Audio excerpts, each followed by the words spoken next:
নমস্কার, আমার নাম আরতি রায়। আমি একটি কবিতা বলবো। কবিগুরু রবীন্দ্রনাথ ঠাকুরের লেখা নৌকা যাত্রা। মধুমাছি ওই যে নৌকাখানা বাঁধা আছে রায়গঞ্জের ঘাটে। কারো কোনো কাজে লাগছে না তো, বোঝাই করা আছে কেবল পাঠে। আমায় যদি দেয় তারা নৌকাটি, আমি তবে 100টা দাঁড়াটি। পাল তুলে দিই 4টে 5টা 6টা, মিথ্যে ঘুরে বেড়াই না কোয়াট। আমি কেবল যাবো একটিবার 7 সমুদ্র 13 নদীর পার। তখন তুমি কেঁদো না আমার যেন, বসে বসে একলা ঘরের কোণে। আমি তোমার যাচ্ছি না কো চলে, রামের মতো 14 বছর পরে। আমি যাবো রাজপুত্র হয়ে, নৌকা ভরা সোনা মানিক বয়।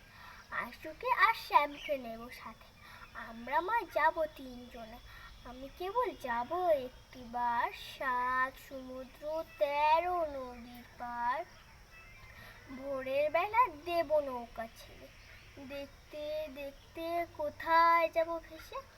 দুপুরবেলা তুমি পুকুর ঘাটে, আমরা তখন নতুন রাজার দেশে।